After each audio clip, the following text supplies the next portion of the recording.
check it out. There are obviously no leaves on this. It's still February. He says this is a blessing. That is the word he used. He said if there were leaves on all the trees in this area, then those leaves would have acted like a sail on a sailboat. And when those big gusty winds came through, it would have taken over even more trees, and more trees would be down all over the city. We have pulled over. We are stopped in a parking lot. This is totally ice. You mentioned last time that it has been like I am an ice skater out here. I just want to show you, I'm obviously not, using my feet, but I can slide just by pushing my hands. So you can imagine just how slick that is for all the cars and trucks out there. Well, here is the original audit, all 38 pages of it. I just got the follow-up audit. Here it is. You see, not as thick, just 14 pages. Now, if those two don't show improvement, then this probably will. The auditor's office tells me that they are pleased with the progress of this district. That's in some areas. Others, they say, still need improvement. Come on, you can do this. I mean, this is how I was walking earlier. Yes. Smart. How does that look? Awesome when you do it. Oh, thank you. I appreciate that. I had a lot of practice this morning. Don't have to do that now because in downtown St. Louis, the ice is pretty much melted. In fact, we found a nice little puddle right here. So good news. I know you guys might have had a few slick spots coming into work today. I know Virginia, it sounded like you almost wiped out. You should have just come into work a little later. This is where a tree used to be yesterday afternoon. Then with those huge winds, this is where it ended up. It's amazing. It didn't touch this car, but there is a small silver car underneath this, the tree's still on top of it. You mentioned one time it's almost like you're figure skating outside. It's that icy there. Yeah, and I'm not a good figure skater. So this has been a very interesting morning. Now, Mike was saying be methodical in your driving, be methodical in your walking. We just set up at a business. You see a couple of men shuffling around, salting their driveway, a truck following them that has salt on it. We are going to slowly turn you now and now show you 55. This is exactly where that 3-car accident has been all morning.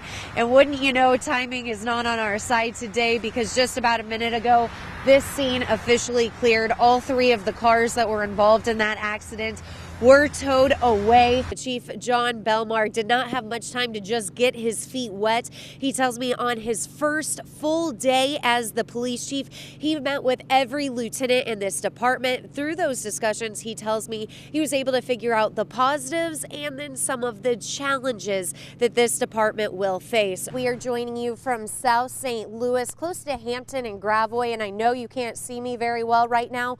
We just wanted to show you the damage that this tree did to a car here in South St. Louis. Now we want to go ahead and show you some video our photographer got overnight just to show you the different angles. Pushing these types of speeches back is not uncommon. The senator, however, says that the governor's been in office for 5 years. There's no reason why he cannot give this major speech on the day it was originally scheduled.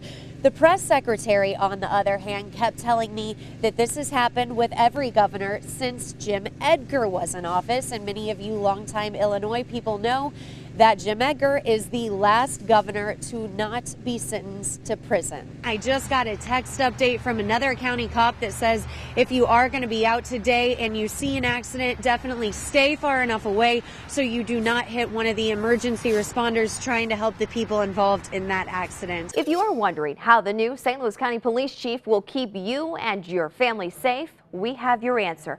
Laura Hettiger joins us live from county headquarters in Clayton this morning. And Laura, you did a 2-week check with Chief John Belmar. What do you have to say?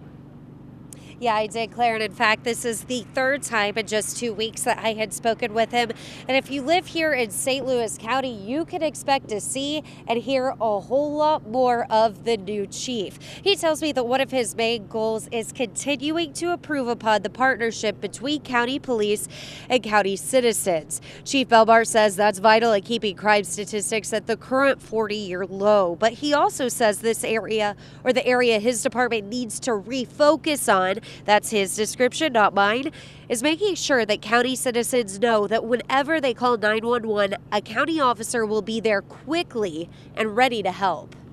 Regardless of whether we're a dispatcher or a homicide detective or certainly that officer that answers the calls on the street, everything we do supports getting there as fast and effectively as possible when somebody calls the police.